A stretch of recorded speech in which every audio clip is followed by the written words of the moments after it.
Some stories are buried for a reason, and you're about to hear one of them.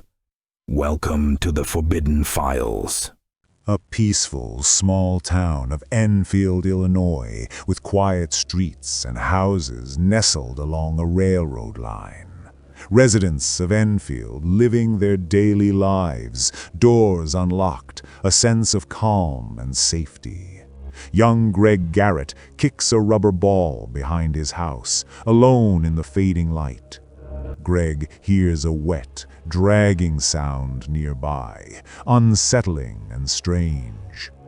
A sulfur-tinged smell wafts through the air, making Greg wrinkle his nose. Greg turns toward the source of the sound, eyes wide with curiosity and fear. A shadow detaches itself from beside the tool shed, revealing a bizarre figure. The creature is three-legged, limbs arranged in a triangular, unnatural formation. Its gray, slimy skin glistens as though freshly emerged from a pond. Short, twitching arms dangle from its torso, vibrating like insect limbs. The creature's huge, reddish, glowing eyes lock onto Greg. Greg stands frozen in terror, unable to move. The creature steps forward, then suddenly scuttles with alarming speed. It lunges at Greg, raking across his shoes with its claws. Greg feels a tearing pressure on his foot and screams in pain and fear. He stumbles backward, losing a shoe as he flees toward his back door. The creature emits a hissing sound, like steam escaping from a pipe. It whirls away into the darkness, disappearing from Greg's view. Greg bursts through the back door, sobbing and panicked, calling for his parents. Greg's parents comfort him as he describes the creature and his ruined shoe. It was huge, Mom, Dad, I swear. It came out of nowhere and swiped at me. Look at the shoe, the claws were massive. 30 minutes later, Henry McDaniel returns home from work. Henry approaches his porch, tired from his shift. He hears scratching at the base of his front door, pausing in confusion. Henry wonders if it's a stray dog, listening more closely. The hissing sound reaches his ears, matching Greg's earlier description. Henry cautiously opens the door, the porch light flickering above him. The creature stands on the porch, 4.5 feet tall, gray and slimy.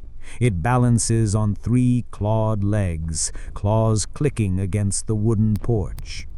Its glowing pink eyes stare at Henry, unblinking. For a moment, Henry and the creature stare at each other, tension thick in the air. Henry's survival instincts kick in. He rushes to his bedroom to grab his pistol. He returns, aims the pistol at the creature, and fires 4 times. One bullet strikes the creature, causing it to shriek in pain. With impossible speed, the creature leaps 30 feet toward the railway embankment. It vanishes into the shadows, dissolving from sight.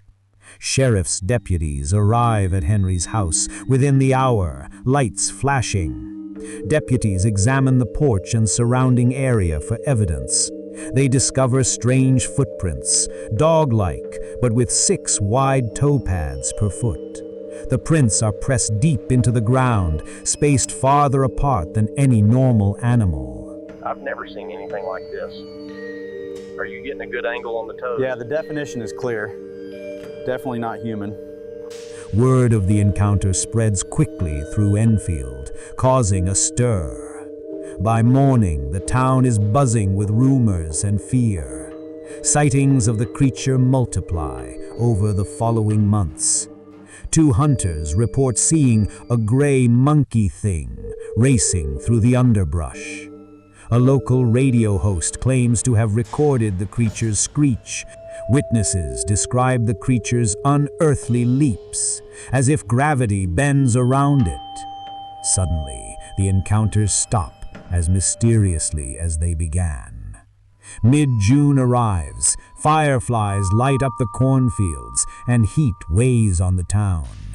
Henry McDaniel continues his nightly routine of checking the porch, ever vigilant. One evening, Henry senses a presence before hearing a soft thud on his roof. He steps outside, armed with a flashlight and shotgun, scanning the rooftop.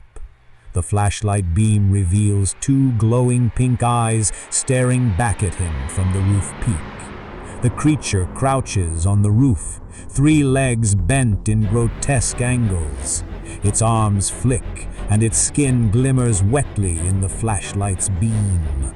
The creature hisses, this time with a curious rather than threatening tone. Henry raises his shotgun, aiming at the creature. The creature cocks its head, studying Henry.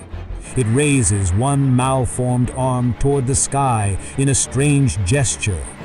The air above the railway embankment shimmers, forming a rippling tear of pale light. Henry watches in awe and fear as the creature hisses sharply. The creature leaps 40 feet from the roof, landing gracefully on its three legs.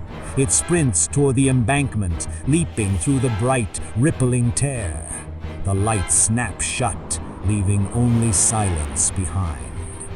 Enfield returns to quiet, but the memory of the creature lingers. Researchers arrive, trying to explain the sightings as mass hysteria. Newspapers and radio chatter fade, and life resumes its monotony. Henry reflects on his experiences, knowing what he saw was real. Greg Garrett keeps his ruined tennis shoes as proof of his encounter. Occasional strange footprints appear near the tracks after storms, but never as clear as before. After that night, the creature is never seen again in Enfield. Every now and then, when the trains rattle through at midnight and the windows hum with vibration, Henry imagines he hears that familiar hiss echoing from the embankment. A warning, or perhaps a promise, that somewhere in whatever place it fled to, the creature still remembers Enfield, and the world it walked upon with three terrible legs.